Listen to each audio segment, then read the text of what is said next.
All right, welcome back. I hope everyone had a great day off and that you are ready to jump right back into recursion. So let's review what we know so far. We've discovered that there are a lot of problems that are best solved when they're broken down into smaller versions of themselves. And recursion allows us to do that by writing functions that reflect the structure of the problem. And as you recall, these functions have two parts. One is there's a recursive case, and that is the case that lets us get the solution to smaller versions of the problem and then put them together to make the solution to the current problem. And then there's the base case. The base case is the smallest version of the problem. It's the version of the problem that's so simple that we can solve it directly without doing any more recursion. So hopefully this is ringing some bells. Why don't we go through an example? I'd like to write a recursive function that sums all of the integers from 1 to n. So the only argument to my function is going to be n, and the output is going to be the sum of the integers from 1 to and including that n. And I want to do it recursively. So the first thing I need to think about is, what's my small problem, what's my smaller problem, and what's my base case? So there's actually plenty of different ways to think about this. The way that I chose to think about it was that really the sum from 1 to n is the sum from 1 to n minus 1 plus whatever n is. And the way I did that is by listing out some numbers like I have here, and then drawing some boxes. So first I drew this box. If I'm trying to find the sum from 1 to 10, my smaller problem is finding the sum from 1 to 9.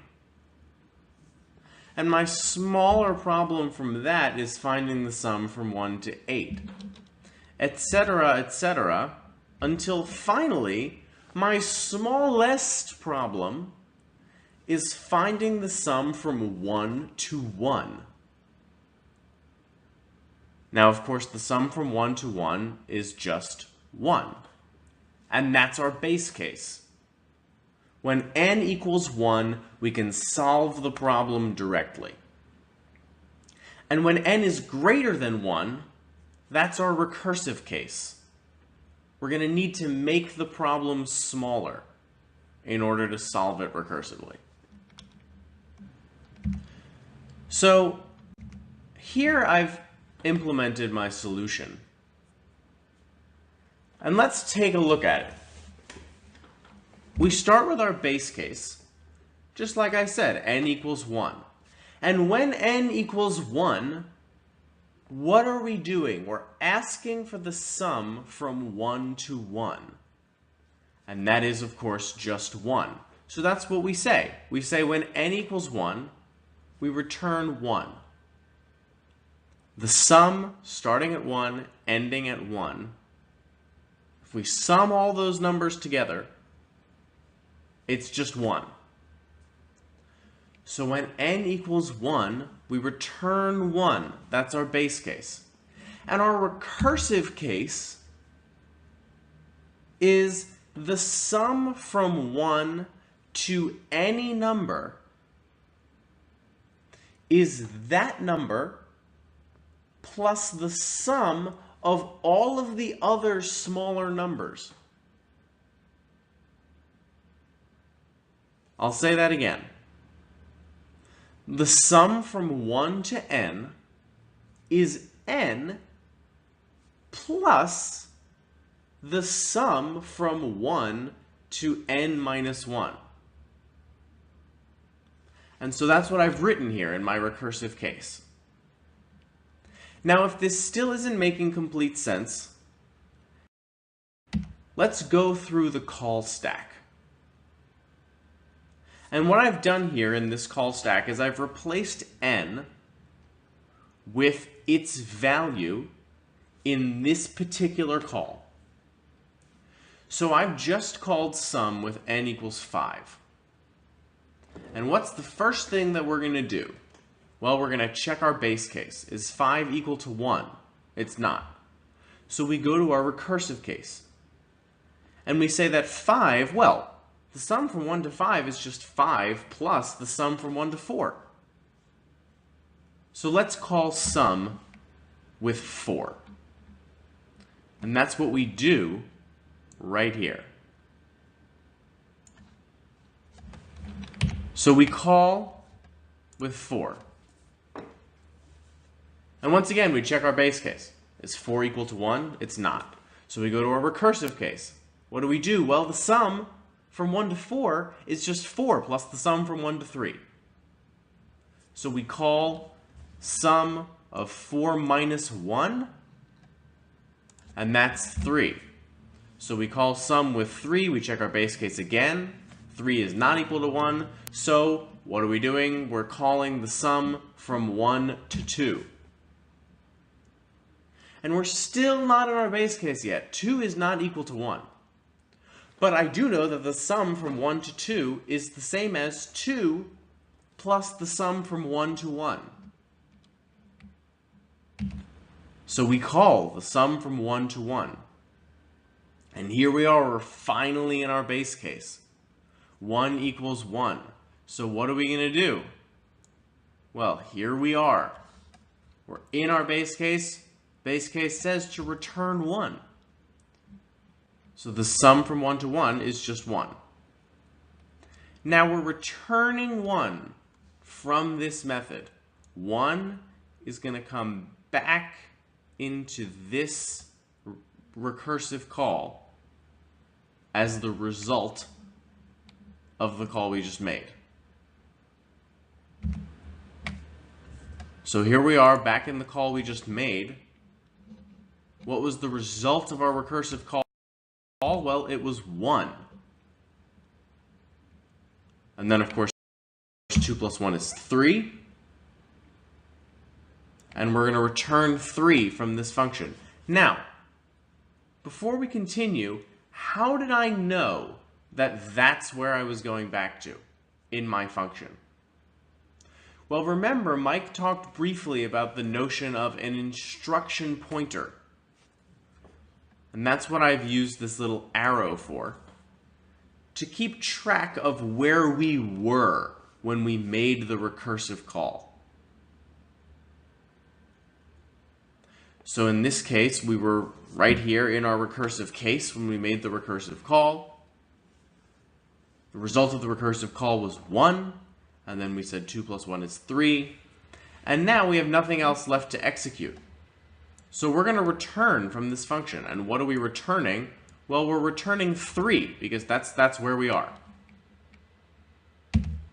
So we've returned 3 from that function, and we say that that was our return value, and 3 plus 3 is 6. And once again, this is where we're executing.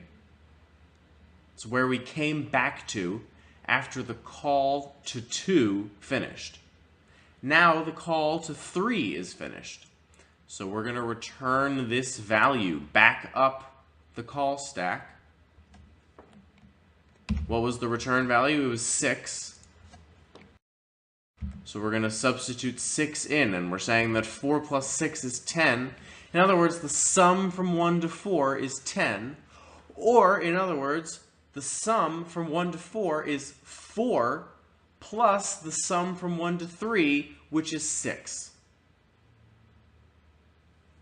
Now, I just said a lot of things. Let me say them again. We're saying that the sum from 1 to 4 is 10. And we're saying that the reason we know that is the sum from 1 to 4 is 4 plus the sum from 1 to 3. And we know from other recursive calls that we've made that the sum from 1 to 3 is 6. So our result here is 10. We return that value back to the function that called it, which was sum where n equaled 5.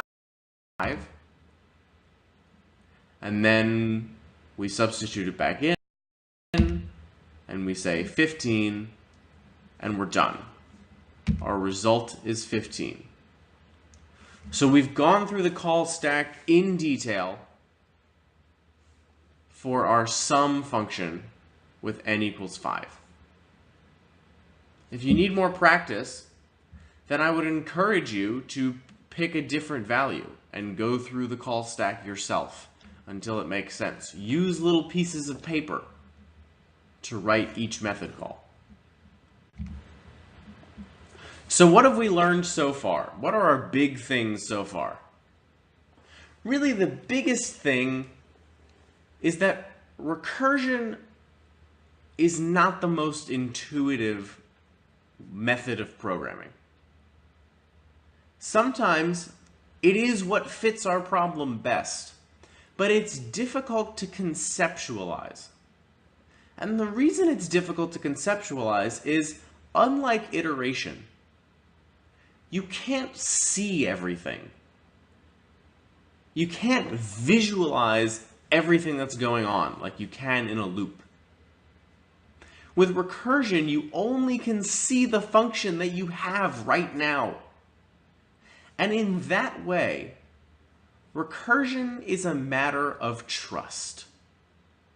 It's a leap of faith.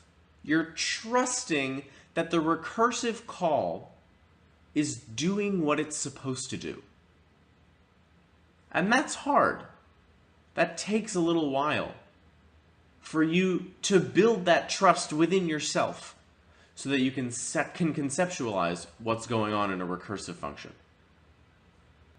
Now, more concretely, we've learned that a recursive function must have at least one base case, at least one sub-problem that can be solved directly, and it must have at least one recursive call.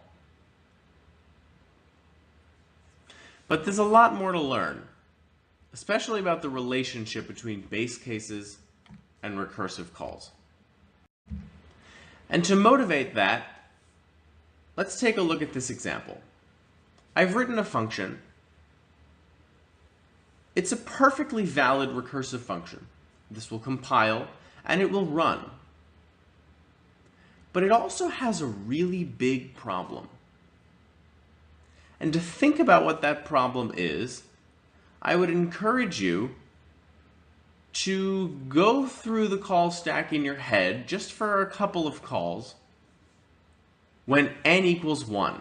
So I'm calling this sum function with n equals 1. Take a minute and think about what happens. Pause the video if you have to.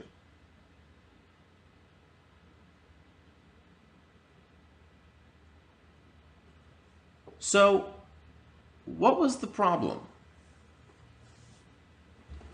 Well, when n equals 1, we check our base case. 1 is not equal to 0, so we're not in our base case. So we go to our recursive case, and we call some function with 1 plus 1, which is, of course, 2. And so then we call with 2, and once again, we're not in our base case. And so we go to our recursive case, and we call with 3. Then we call with 3, and that leads us to call with 4. And we just keep going up and up and up and up. What's the problem? We never reach our base case. This problem will never end. And what that's called is infinite recursion. And it's a common problem when you're programming recursive functions. You get your base case backwards, or your recursive case is going the wrong way. And you write a function that never actually terminates. It's like an infinite for loop. We have a recursive function, and it has a valid base case and a valid recursive case, but we never reach the base case. And just as a side note, infinite recursion is what leads to the famous Stack Overflow error. We've been talking about this call stack, but the call stack is actually a physical construct inside your computer's RAM. And when you make a recursive call, what you're doing is you're calling a function, and this function hasn't finished executing. So the memory that this function took up is still being used. And then this function takes up memory, and it calls another function, and it's using up memory. And if you never reach your base case, then that just keeps going and going until you physically run out of memory. The stack, the call stack, runs out of space. And so that's what a Stack Overflow error is. It's often caused by infinite recursion. So what have we learned from this infinite recursion? Well, we've learned that our recursive calls need to move towards the base case. Somehow, we need to reach the base case eventually. We need to move towards the base case. But there's more that we can say about the relationship between recursive calls and base cases. Let's take this function. Look at it for a moment. At first glance, it seems fine. Our recursive case is decreasing in value. We're moving towards our base case. Assuming, of course, that we're using positive integers. But consider what happens if I call some function with n equals 5. Take a moment, go through the call stack in your head. You don't have to evaluate things. Just think about what values are being passed into some function in the recursive case.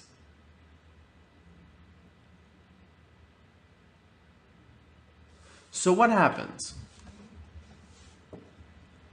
Well, we start with 5, and we go into our base case. 5 is not equal to 0. So we go to our recursive case, and we call some function with 5 minus 2, which is, of course, 3. And then we come back with 3. Once again, we're not in our base case. So we call with 3 minus 2, which is 1. Okay, it looks like we're getting close to the base case. But what happens here? We call with 1. 1 is not 0. So we return 1 minus 2, which is minus 1. So now what has happened? N is minus 1. We've passed the base case. So now we're going to have infinite recursion again. So we were moving towards the base case, but the problem is that our base case was not comprehensive. We didn't cover all of the possibilities. So what can we do to fix it? Well, there's a lot of different ways we could fix it, but the one that I chose was we can add a condition to our base case. We can say, well, either n equals 0 or n equals minus 1. So now,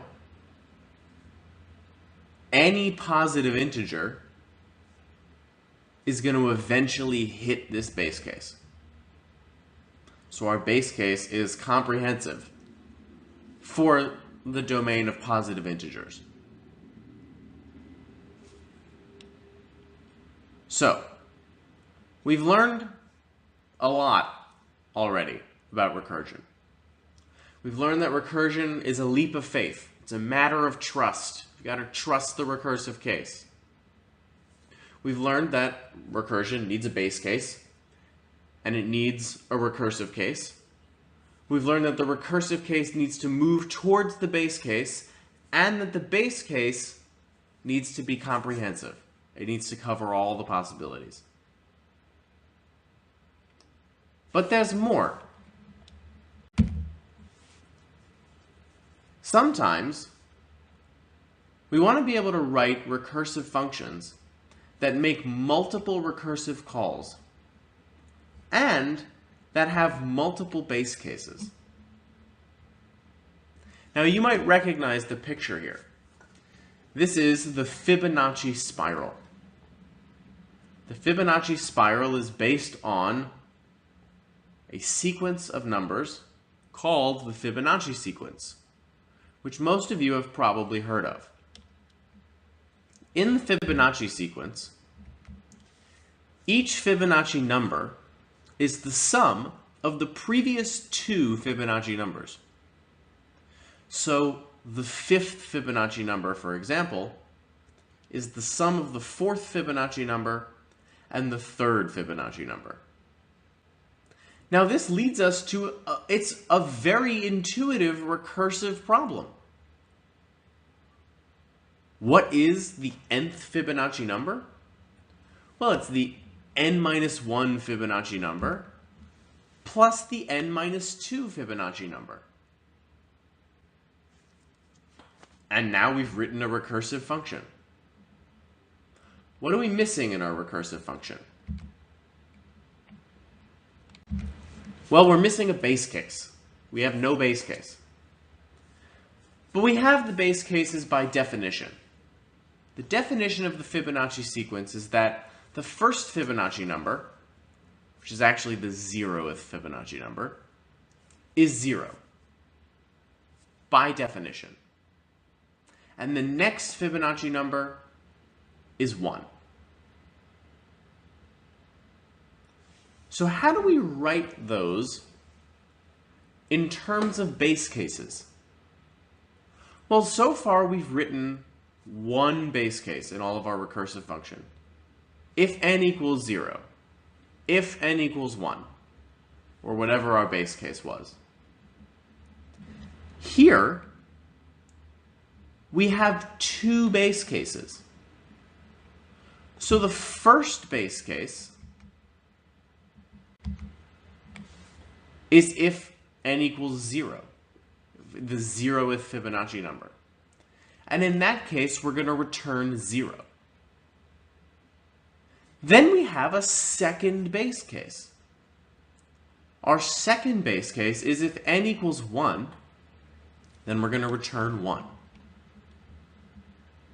So how do we integrate these base cases into our larger function? Just like we would put a base case in any other recursive function. There's just two branches. So if n equals 0, we return 0. If n equals 1, we return 1. Otherwise, we go to our recursive case. And we say that the nth Fibonacci number is the n-1st Fibonacci number plus the n-2nd Fibonacci number. So here's base case 1, here's base case 2, and here's our recursive case. So we actually have a lot of new stuff in this function. We've introduced the concept of multiple base cases. We've also introduced the concept of multiple recursive calls. So in our recursive case, we're actually calling our recursive function twice with two different values. What that means is that our call stack is going to look a lot more complicated because we're going to execute this first recursive call first, and we're going to execute the second recursive call second, but the first recursive call might have a bunch of other recursive calls, and each of those is going to have two recursive calls until we get to a base case. So our call stack might look pretty complicated. But here, in this particular case, it's very easy to trust the recursion. Because we know this is right. we know that the nth Fibonacci number is just the n minus 1 Fibonacci number plus the n minus 2 Fibonacci number. And we've made our base cases so that they're correct. And in this case, we can trust the recursion.